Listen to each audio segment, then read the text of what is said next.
The twin sons of Alara cast golden light across the palace made of crystal towers and floating gardens.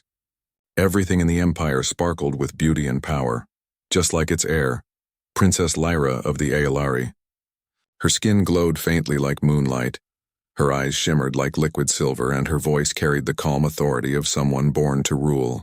The people worshipped her name, and nobles from 100 worlds sought her hand in marriage. But Lyra's heart was silent.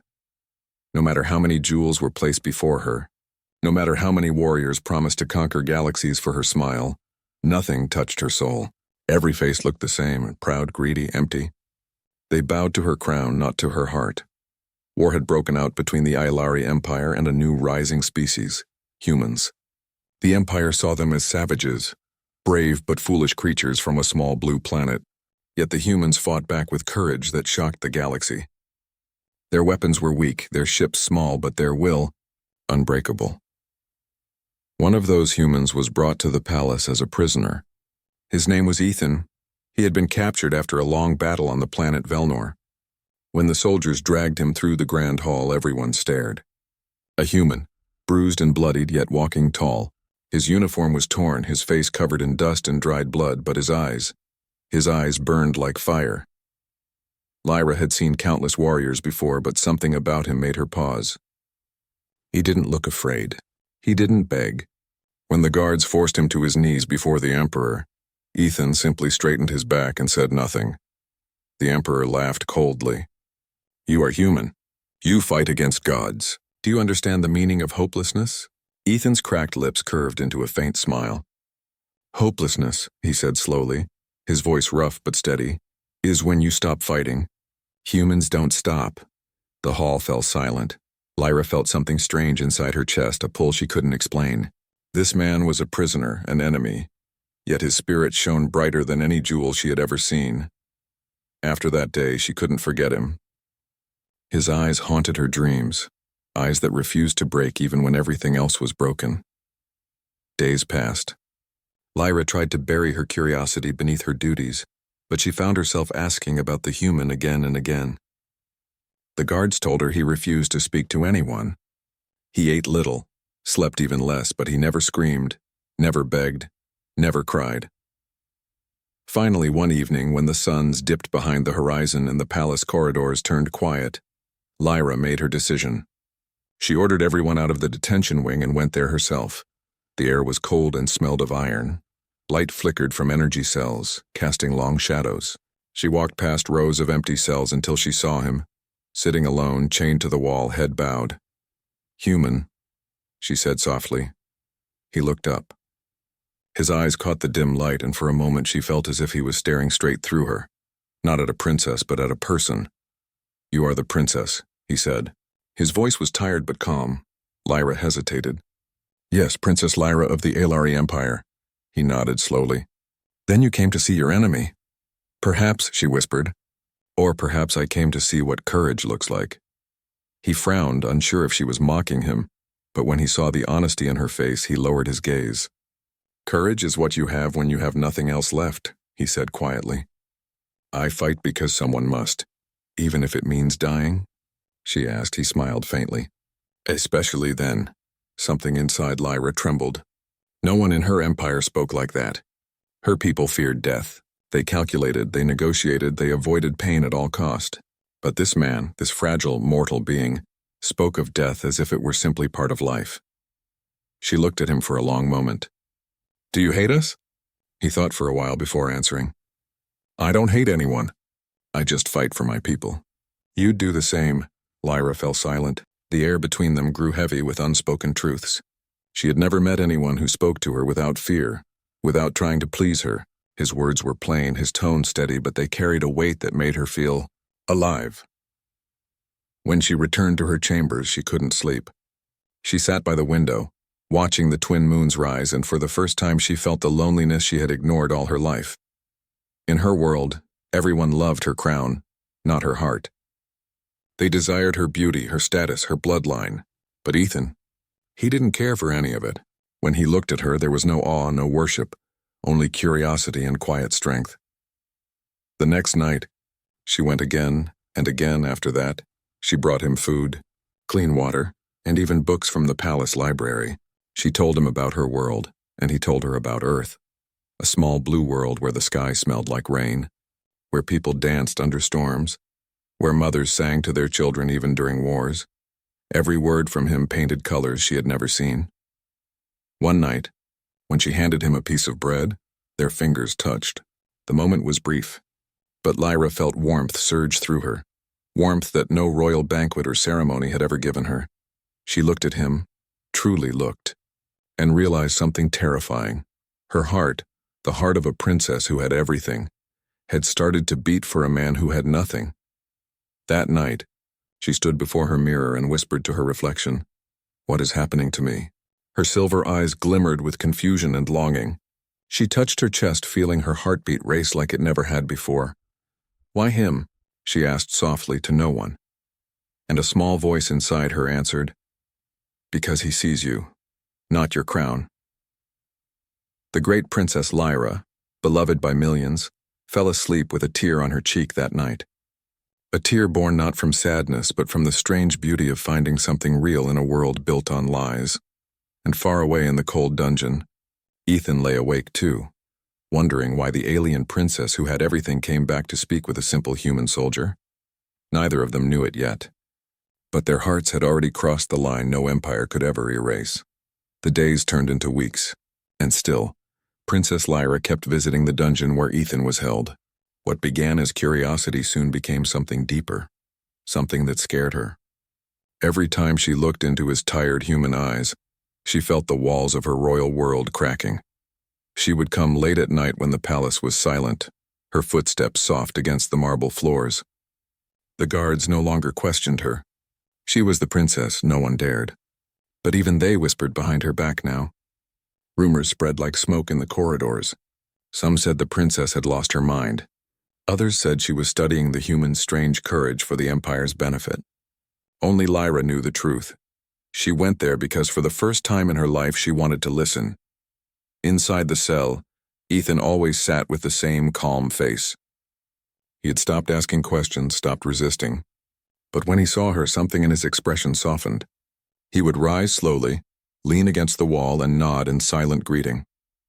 One night, Lyra brought him a tray of food herself, something the princess of an empire had never done for anyone. When she placed it before him, he said quietly, "You don't have to do this." She looked at him, puzzled. "Do what?" "Pretend I'm more than a prisoner." Her voice broke the still air. "You are more than that. You fought for your people. That's not something to be ashamed of." He gave a tired smile. "And what about you? What do you fight for, princess?" She hesitated.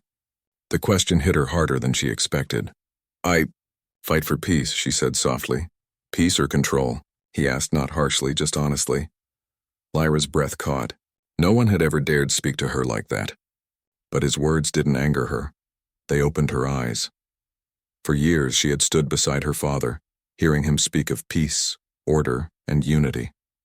But that unity was built on fear, not harmony. Her people conquered, enslaved, ruled. They called it peace. Maybe Ethan was right. "Sometimes," she said finally, "I don't know what I fight for anymore." Ethan nodded, as if he understood. "Then maybe you're more human than you think." Lyra felt a strange ache in her heart at those words. To her people, being compared to a human was an insult. But when he said it, it felt like the highest compliment she had ever received. In the following days, Lyra spent hours talking with him. She learned about Earth, about oceans that stretched beyond sight, about the feeling of wind on bare skin, about cities filled with laughter and music. Ethan spoke of simple things: warmth, friendship, the smell of rain. She had seen galaxies, stars, and alien wonders. But when he described his small world, it felt far more beautiful. "Do you miss it?" she asked one evening, her voice soft like the light around them. "Every second," he said, "but I don't regret being here. I fought because I had to. Sometimes that's what love for your world means, giving it everything even when it costs you everything." Lyra listened quietly, her heart trembling. She thought about her own world, about her father's endless demands, the noble's greedy eyes, the fake smiles. Nobody here loved their world.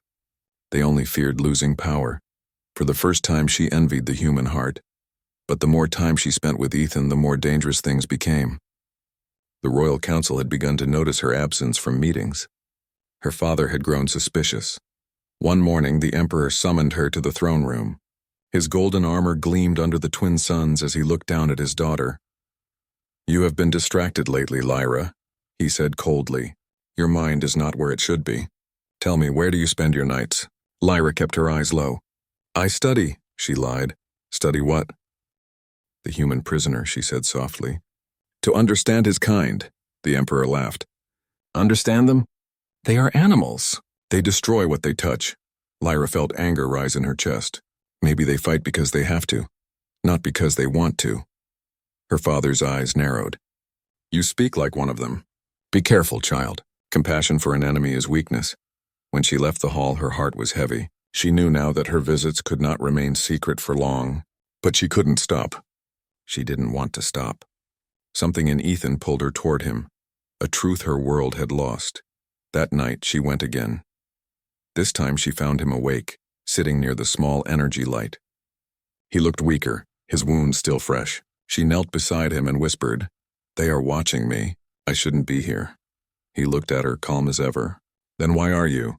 She swallowed hard. "Because when I am with you, I feel alive. I don't feel like a princess. I feel like a person." Ethan stared at her for a moment, then smiled faintly. Maybe that's what scares them. "You're not supposed to feel like that," she didn't reply.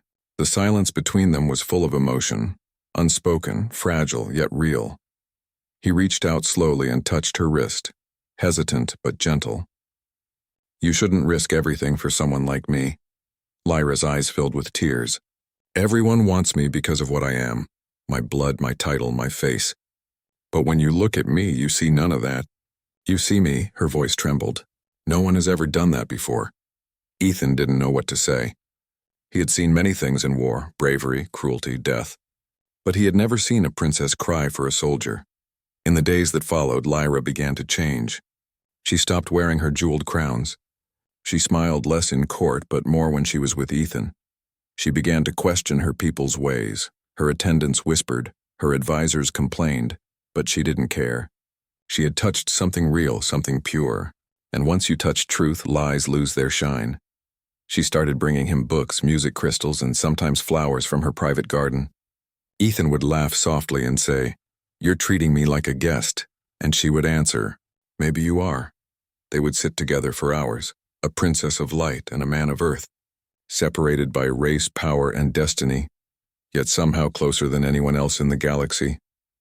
Sometimes, when she left the dungeon, he would watch her go and whisper to himself, "She's too good for this world." And she, walking away, would think, "He's too good for mine." But in the heart of the Empire, peace never lasted long. Whispers became storms. Eyes followed her everywhere. The Emperor's spies began to talk of betrayal. The council started demanding answers. And deep in her soul, Lyra knew the truth. Her secret couldn't remain hidden forever. Something was coming, something that would test not only her loyalty to her people, but the very limits of her heart. Because love, true, love always demands a price, and soon, both the princess and the human would learn what that price truly was. Night fell over the shining empire of Alara, and the two moons rose slowly above the crystal towers. Their light shimmered on the palace roofs like silver water. Inside those tall halls, silence ruled, except for the soft footsteps of Princess Lyra. Her heart beat fast as she walked through the hidden corridor that led to the lower cells. She had done this many times before, but tonight felt different. Tonight she was not coming to talk. She was coming to set him free, even if only for a few hours. When she entered his cell, Ethan looked up in surprise. The flickering light cast soft shadows on his tired face. "Princess," he said quietly, "you shouldn't be here again. They'll find out." Lyra stepped closer, her cloak brushing the floor. "Let them," she whispered. "I don't care anymore." She raised her hand and the lock on his cell opened with a soft click. Ethan stood slowly, confusion in his eyes. "What are you doing?" "I want to show you something," she said, her voice trembling but full of warmth. "Come with me." He hesitated, then nodded. "If this is a dream, I don't want to wake up." They walked through the empty corridors, the sound of their steps echoing softly. Lyra led him through a secret passage that opened into a garden hidden deep within the palace, a place only she knew. The garden was like a world of its own. Giant glowing flowers opened their petals to the moonlight, releasing silver mist into the air. Streams of liquid light flowed between the trees, and crystal butterflies drifted lazily in the soft breeze. The night sky above was open, showing 1,000 stars shining brighter than jewels. Ethan stopped and stared. This doesn't look real," he whispered. Lyra smiled faintly. "It's called the Garden of Souls. My mother built it before she died. She said it was the only place where she could feel peace. It's beautiful," he said, his voice full of awe. Lyra looked around at the flowers glowing gently. "Yes, but beauty can be a prison too. Everything here is perfect, yet it feels empty." Ethan turned to her. "Empty?" She nodded. "Because nothing here is free. Even the flowers are grown by order of the court. Even the wind follows rules." Her voice grew soft, almost a whisper. "I've lived surrounded by gold and power, but I've never felt alive. Until you." Ethan's eyes met hers. The distance between them vanished. For a long moment they stood in silence, the sound of the glowing streams the only thing between them. They walked along the silver river, talking softly. Lyra told him about her childhood, about how she had to learn to smile even when her heart ached, how she was taught to speak carefully, to never show weakness, to never cry. Ethan listened quietly. "That doesn't sound like living," he said. She smiled sadly. "It isn't, but when I come here and when I see you, I start to remember what life might feel like." He stopped walking and looked at her. "Lyra," he said gently, "you could still live. You're not a prisoner like me." She shook her head. "You're wrong. You may be in chains, but you're free inside. I wear a crown, but I'm trapped by it." Her words hung in the air like a quiet confession.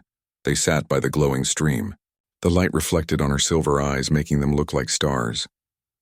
She picked a small blue flower and handed it to him. "This flower only blooms at night," she said. "It dies when the sun rises. My mother said it reminds us that the most beautiful things never last forever." Ethan turned the flower in his hand carefully, as if afraid to harm it. "Maybe that's what makes them special," he said softly. Lyra watched him, her heart heavy and full. "You speak like someone who has lost much." He smiled faintly. "I lost my world, my friends, my freedom, but I haven't lost hope. That's something your people can't take." Lyra's voice broke slightly. "You humans, you always hold on to hope even in pain. I envy that." He looked at her and said, "Hope is what makes us human." For a moment she wanted to say that maybe she wanted to be human too. But the words never came. A soft breeze passed between them. The garden lights dimmed slightly as the moons moved higher. Lyra looked up at the stars, her voice quiet and full of emotion. "Do you think your people will come for you?" Ethan nodded slowly. "They'll try. We don't leave anyone behind," she smiled sadly. "That sounds like love." "It is," he said simply. Lyra looked down at her hands. "In my world, love is a story told to children. Nobles marry for power, alliances, or bloodlines. No one chooses from the heart." She lifted her gaze to him. "But you fight for something real, and that's what draws me to you." Ethan stared at her. Words caught in his throat. "Lyra, you shouldn't say things like that." "Why not?" she asked softly. "It's the truth." They walked again, this time to a crystal tree that stood at the center of the garden. Its branches glowed faintly, and its leaves shimmered like glass. Lyra reached out and touched the trunk gently. "This tree is said to listen," she whispered. "My mother told me it holds the secrets of the heart." Ethan chuckled. "And what secret would you tell it?" Lyra smiled, her voice trembling. "That for the first time I've met someone who makes me wish I wasn't born a princess." Ethan looked at her, his breath shallow. He wanted to speak, to tell her she was more than a crown. But he couldn't. The air between them was too fragile, too precious. So instead he said softly, "Then maybe the crown doesn't define you anymore." She blinked back tears. "Maybe not." They stood close, the light from the tree bathing them in a silver glow. Lyra felt her heart racing faster than it ever had. She looked up into his eyes and saw something pure. No greed, no fear, no desire for power. Just truth. Suddenly a noise echoed from the corridor. Lyra turned sharply. The guards were nearby. "They can't find you here," she said urgently. "If they see us together—" "I'll go back," Ethan said quickly. It's fine. I'll pretend I never left. Lyra grabbed his hand. No, she whispered, tears filling her eyes. They'll hurt you again. He smiled softly. Then promise me one thing. What? Don't let them take away your kindness. It's the most human thing about you. Her chest tightened. She wanted to speak, to tell him what she felt, but no words came. Only tears rolled down her cheeks, silver shining like falling stars. As she guided him back toward his cell, her heart felt heavier with every step.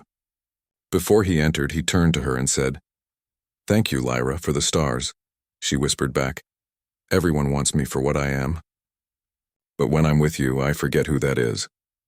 That night, as the two moons crossed the sky, the Garden of Souls stood silent again. But it had witnessed something powerful, not of royal blood, not of conquest or power, but of a single, fragile connection between two hearts that were never meant to meet. And in that silence, the crystal tree glowed a little brighter, as if it had heard their hearts speak the words they were too afraid to say. The following days were heavy with whispers. In the shining halls of the Aelari Palace, the servants spoke in hushed voices, the counselors exchanged sharp looks, and the guards began to patrol with suspicion. Something had changed in the royal air, something dangerous and forbidden. Princess Lyra felt it with every step she took. The glances, the silence when she entered a room, the cold smiles that used to be warm. She could feel eyes on her all the time now. And yet, every night when she closed her eyes, she saw Ethan's face, his rough hands, his quiet strength, the way he looked at her not as a ruler but as a person. She tried to stay away. She told herself it was safer, for both of them. But the heart does not obey logic. Every time she passed the hall leading to the lower cells, her feet slowed. Every time she saw the moonlight falling through the windows, she remembered the glow of the secret garden and the way he had smiled under its silver light. One night, she went again. Ethan was sitting quietly, his back against the cold wall.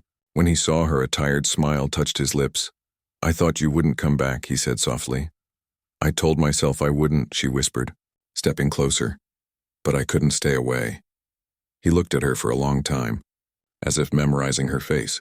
"You don't belong here, Lyra. You should be out there, ruling, smiling, doing what your people expect." "I don't want to be what they expect," she said.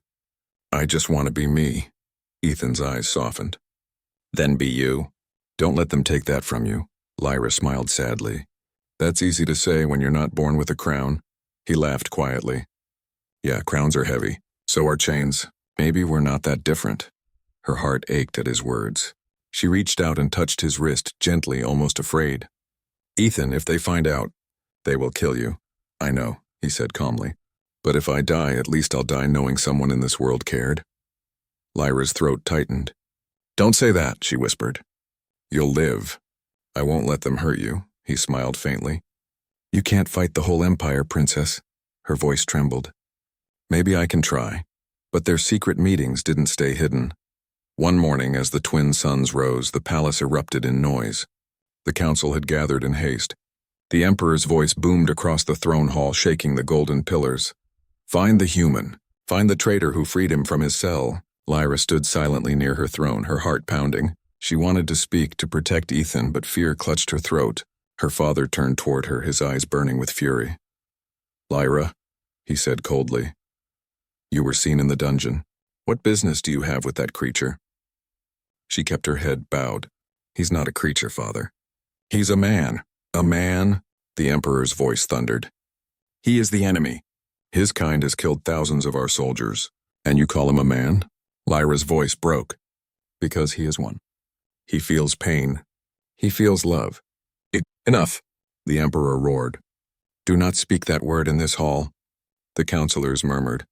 Some looked shocked. Others looked hungry for scandal. Lyra could feel their judgment stabbing into her like knives. The Emperor rose from his throne. His tall frame cast a shadow over her. "You will end this madness, daughter. I will have the human executed by dawn." Lyra froze. "No," she whispered, her voice trembling. "Please don't. You will obey," he shouted. "You are a princess of the Aelari Empire. You do not love your enemies, you destroy them." Lyra's eyes filled with tears. She whispered, "Then maybe I'm not what you want me to be." That night the skies over the empire were dark and silent. Lyra stood at her window, staring at the horizon. She could hear the echo of her father's command in her head. He dies at dawn. Her hands trembled. Her chest hurt. She couldn't breathe. The thought of Ethan dying alone in that cold cell broke something inside her that could never be fixed. She left her chambers quietly, covering herself in a black cloak. The palace halls were empty, but danger hung in every shadow. Guards patrolled the corridors. She moved like a ghost, silent and unseen. When she reached the dungeon, she found Ethan sitting calmly, as if he had already accepted his fate. He looked up as she entered. "I heard," he said softly. "They're going to kill me." Lyra's voice cracked. "Not if I can stop it," he shook his head. "You can't save me, Lyra. If you try, they'll destroy you too." She stepped closer and took his hand in both of hers. "I don't care," she whispered. "Everyone wants me for power, for beauty, for my title. But when I'm with you, I'm not a princess. I'm just me." Tears rolled down her cheeks, glowing faintly in the dim light. "Everyone wants me. But I selected you." Ethan's breath caught.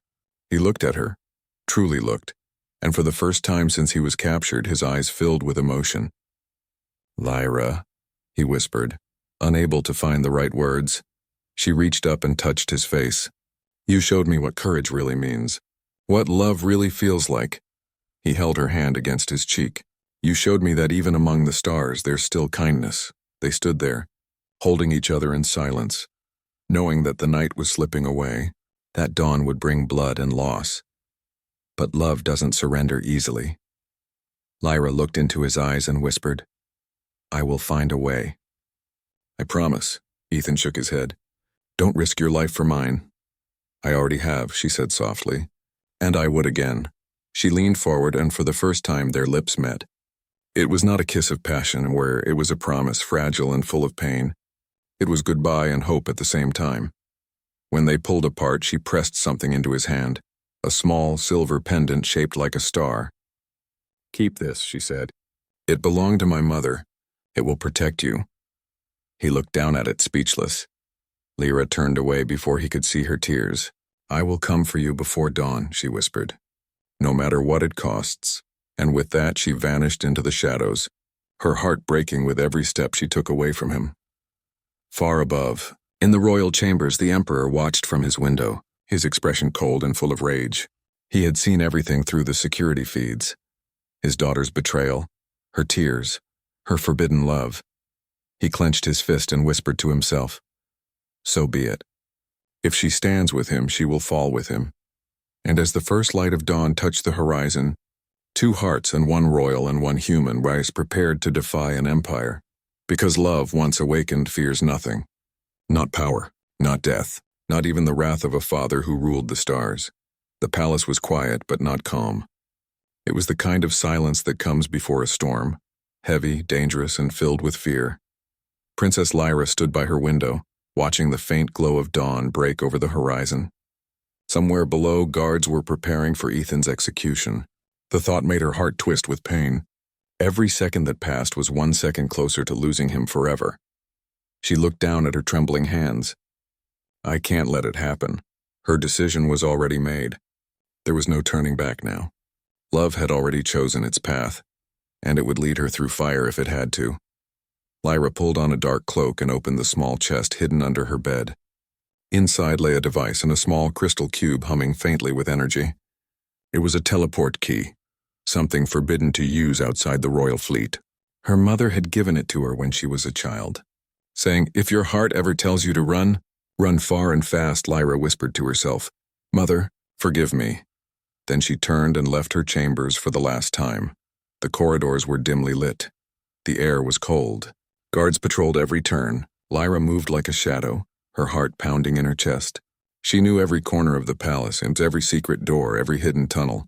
It was her only advantage. When she reached the lower floors, she heard the sound of metal boots and sharp voices.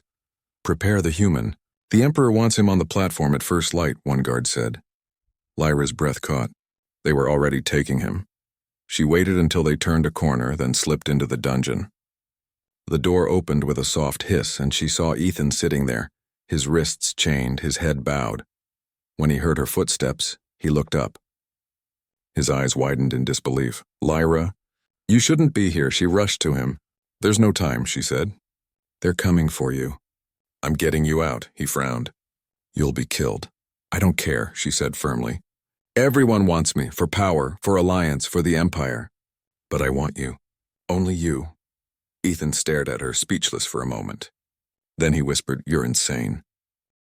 Lyra smiled through tears. Maybe love makes us insane. She pulled a small device from her cloak, a thin rod of blue light. She pressed it against the chains and they melted quietly, dropping to the floor. Ethan stood, rubbing his wrists. You planned this, since the moment I met you, she said softly. He looked at her, his heart heavy with gratitude and fear. Then we better move before your whole empire wakes up. They ran through the dim corridors, the sound of alarms slowly beginning to rise behind them. The security systems had noticed the open cell. Red lights flashed across the walls. Unauthorized activity detected. Intruders in lower levels, a robotic voice echoed. Lyra grabbed Ethan's hand. This way. They sprinted down a narrow tunnel that led to the old hangar, a forgotten bay once used for Royal Scouts. Dust covered the walls and old ships slept in silence. Ethan's eyes widened. We're flying out? Lyra nodded, breathless. It's our only chance. They reached an old silver vessel, small, fast, and built for stealth. Lyra jumped into the pilot's seat, her fingers flying across the controls. The engine hummed to life, glowing faint blue. But just as the ship powered up, the hangar doors began to open from above, not by her command, but by the palace guards. Lyra. Ethan shouted. They found us! She clenched her teeth. Hold on. The hangar filled with the roar of soldiers and blaster fire. Bolts of red light flew past as the ship lifted from the ground. One shot grazed the hull, shaking the cabin. Lyra's hands gripped the controls tightly. Shields up, she cried. Ethan slammed a lever beside her, activating a glowing blue barrier that surrounded the ship. More blasts struck it, but the field held. Lyra, the exit gate, Ethan began, but before he could finish, a massive energy barrier appeared ahead. Damn it, Lyra hissed. They locked the launch path. Then crash it, Ethan shouted. Better to die free than be killed in a cage. Lyra's eyes burned with tears, but she nodded. Together then, she pushed the throttle to maximum. The engine screamed, the metal frame shook, and the old ship roared toward the barrier. Behind them, the Emperor watched from his command deck, his face pale with fury. She's lost her mind, he muttered. The guards shouted warnings, but Lyra didn't slow down. She looked at Ethan, her eyes full of light and sorrow. If this is the end, she said softly, I'm glad it's with you. Ethan reached out and took her hand. No, Lyra, this is the beginning. And with that, the ship slammed into the barrier and broke through. The explosion of energy lit the sky. The small vessel shot through the flames, trailing sparks behind it. The Empire's defense systems fired wildly, but the ship was too fast. It vanished into the upper atmosphere, leaving the planet behind. Lyra and Ethan were thrown against their seats as the ship spun through the storm. The hull creaked, alarms blared, but somehow the engines held. When the stars finally came into view, silence filled the cabin. Lyra gasped for air, her chest rising and falling. Her hands trembled on the controls. We made it, she whispered. Ethan looked out the window, endless darkness filled with silver stars. Freedom. He turned to her and smiled weakly. You really are something else, Princess. Lyra laughed softly, tears glistening in her eyes. Don't call me that. Just Lyra. Just Lyra, he repeated with a smile. For a while they sat there quietly, surrounded by the hum of the ship and the vast beauty of space. The danger was not over. The Empire would come after them. But for the first time they were free. Lyra looked at the pendant hanging around Ethan's neck, the star-shaped charm she had given him. It glowed faintly as if alive. I promised my mother I'd never lose it, she said softly. Now it belongs to you. Ethan touched it gently. Then I'll keep it safe. Just like I'll keep you safe. Lyra smiled. You already have. Far behind them, the Emperor's command ship searched the skies, its scanners blazing, but they found nothing. The two fugitives had vanished into the stars, leaving behind an empire shaken by the act of love no war could crush. In that moment, two souls, one human, one alien, began a new story among the stars. A story of hope, defiance, and a love that defied an empire's power. Because sometimes the greatest rebellion begins with a whisper. Everyone wants me. But I selected you. The stars stretched endlessly before them, shining like a sea of silver fire. The small ship drifted silently through the void, its engines humming softly. Inside, Ethan and Lyra sat side by side, bruised, exhausted, and yet alive. For the first time in days, there were no alarms, no shouting guards, no orders from the Emperor, just the deep, endless quiet of space. Ethan stared out of the viewport, watching the stars slide by. His body still ached from the crash through the barrier, but his mind felt strangely calm. Beside him, Lyra leaned against the pilot seat, her eyes half closed. "You should rest," he said softly. She smiled faintly. "I can't. Every time I close my eyes, I see their faces. My father, the council, the soldiers. I can still hear the explosions." Ethan looked at her gently. "You saved my life, Lyra. You lost everything for me. That kind of courage doesn't come without scars." Lyra turned to him, her eyes glistening. "I didn't lose everything," she whispered. "I still have you." Days turned into nights and nights into days, though in the endless dark of space, time lost its meaning. They took turns flying the ship, scavenging supplies from abandoned stations, and keeping away from patrols that searched for them. News feeds flickered across the ship's console. Ethan had repaired one of the communication relays and intercepted transmissions. "Princess Lyra of the Alari Empire has been declared a traitor," one of the broadcasts said in a cold, metallic voice. "Her capture is ordered at all costs. She travels with a human fugitive. They are armed and dangerous." Lyra turned away from the screen. Her hands trembled slightly. Ethan turned off the transmission. "Hey," he said quietly. "Don't listen to them. You did what was right," her voice cracked. "I betrayed my father, my people. My home, was it right?" He stepped closer, placing a hand on her shoulder.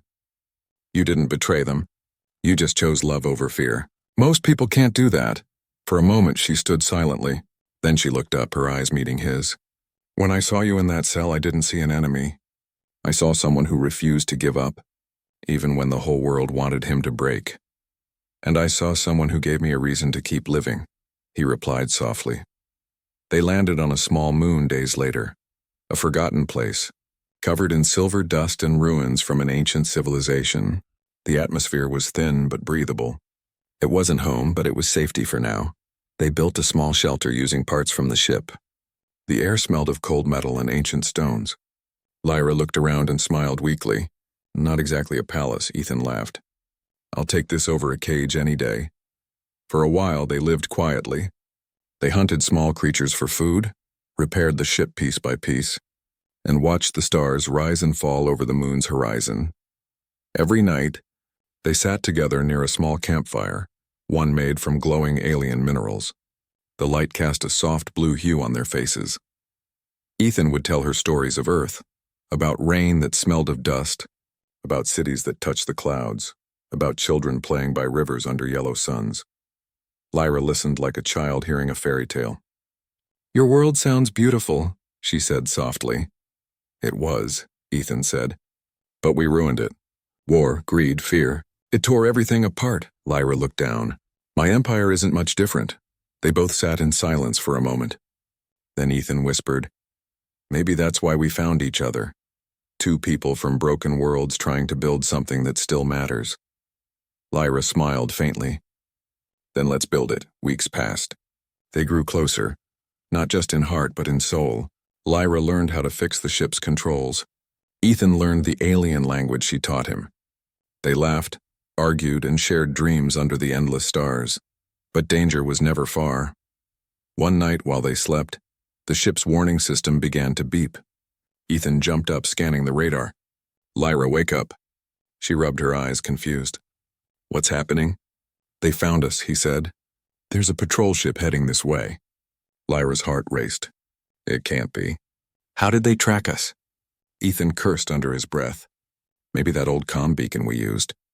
They must have traced the signal." Outside, a bright light appeared in the sky. A massive cruiser descending, its searchlight slicing through the darkness. Lyra looked at Ethan. "We can't outrun them." "The ship isn't ready." He grabbed his blaster and shook his head. Then we fight. No, she said, grabbing his arm. If we fight, we die. Let me talk to them, he frowned. Lyra, she looked into his eyes. Trust me. He hesitated, then nodded slowly. The cruiser landed with a deep, thunderous hum. Dozens of armored soldiers surrounded them, their weapons glowing. At the front stood a tall figure, Commander Verrill, her father's most loyal officer. His voice was cold as the void. Princess Lyra, you've brought shame to your bloodline. The Emperor demands your return. Lyra stood tall, her cloak billowing in the wind. Tell my father I will not return. I've chosen my own path, Verrill's eyes narrowed. And the human? She stepped closer to Ethan, her voice steady but full of emotion. He is with me. If you take him, you take me, Verrill sneered. Then you both die. Ethan raised his weapon, but before he could shoot, Lyra pressed her hand to the ground. A hidden crystal detonator she'd planted earlier glowed bright blue. A massive explosion shook the ground, blinding everyone. The shockwave threw soldiers backward, and Ethan grabbed Lyra's hand, running toward the ship. They leapt aboard, and Lyra slammed the controls. The engines roared back to life. The cruiser fired, but the small craft shot into the sky, weaving through the storm of laser fire. Ethan's heart pounded. That was insane, he shouted over the noise. Lyra grinned through her tears. You said you wanted to fight. He laughed breathlessly. You're going to get us both killed, Princess. She looked at him with a fierce smile. Not if love kills fear first. When the ship broke through the clouds and into open space, the stars appeared again. Endless.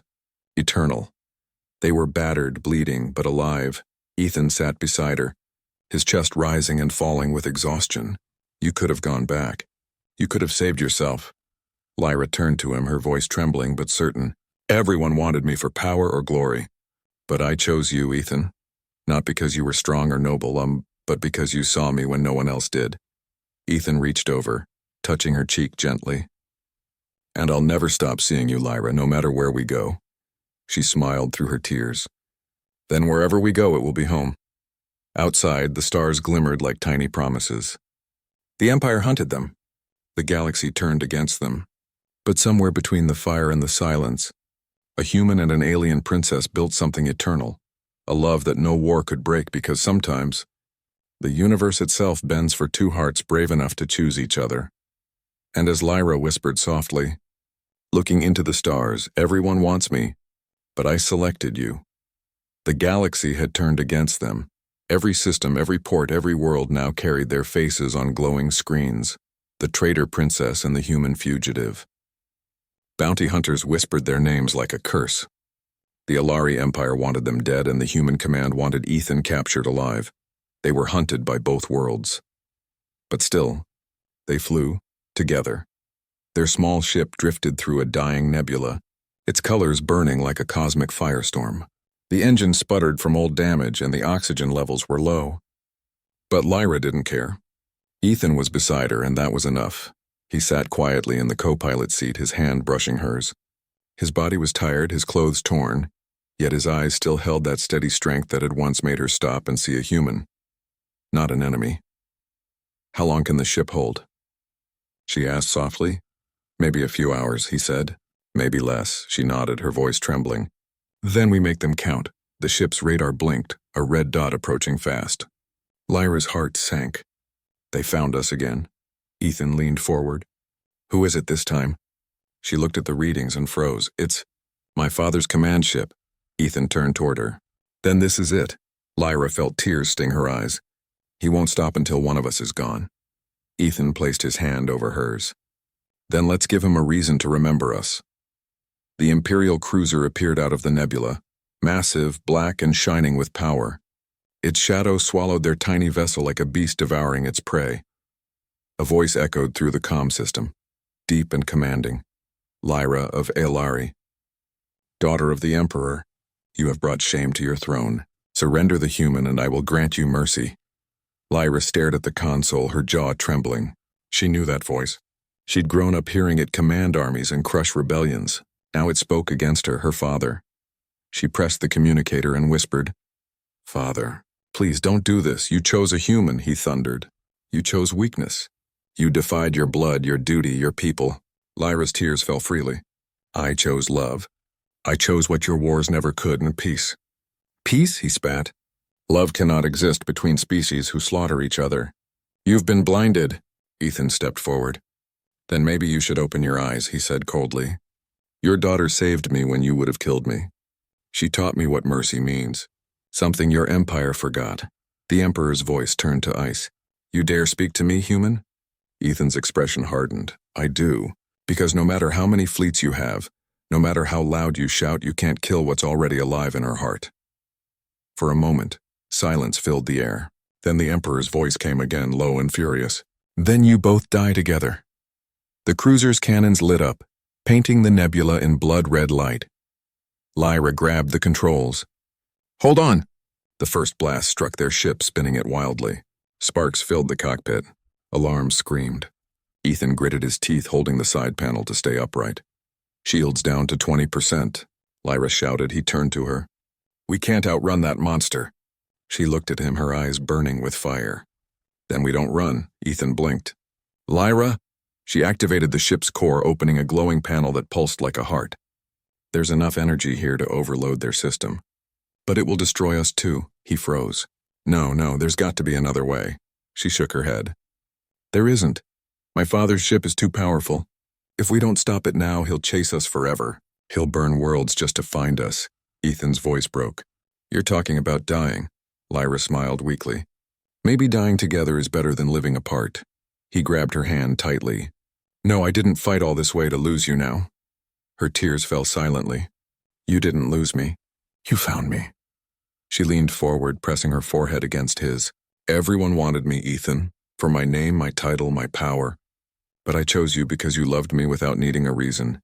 He whispered, and I'll love you until the last star fades. She smiled through her tears. Then let's fade together. The cruiser's weapons locked onto them again. Lyra's hands danced over the controls, her eyes glowing with quiet determination. She rerouted the ship's power, overloading the core. The light filled the cabin, blindingly bright. Lyra, Ethan whispered, if there's another life after this. She looked at him. Find me again, he smiled faintly. Always. And then the ship burst forward, a streak of light piercing the void. It slammed into the cruiser's energy core with a force that shattered the stars themselves. The explosion rippled across the nebula, turning it into a sea of color and flame. The Emperor watched in silence as the light consumed his ship's sensors, his heart heavy with something he couldn't name, grief, pride or regret. When the glow finally faded, both ships were gone. Days later, debris drifted through the empty stars. The Empire searched, but no bodies were found. Only one thing remained, a small silver pendant floating among the ruins shaped like a star. The Emperor stood in his observation deck, staring at the image of the pendant on the screen. He whispered, voice breaking, "My daughter." And for the first time in years, he felt the weight of what he had lost. Not his heir, not his power, but the light of someone who had believed love was stronger than hate. Years passed. Stories began to spread across the outer colonies of a human and an alien woman who had once defied an empire. Some said they died in that explosion. Others claimed they had survived, reborn on another world. One tale spoke of a small planet near the edge of the galaxy, where a man with earth-born eyes and a woman with silver skin lived quietly under two suns. They had no titles, no crowns, no war, only each other. And when the night came, she would lie beside him and whisper softly, "Everyone wanted me, but I selected you." And he would smile, pulling her close, answering the same way he always had, "I know, and I'd choose you again every time."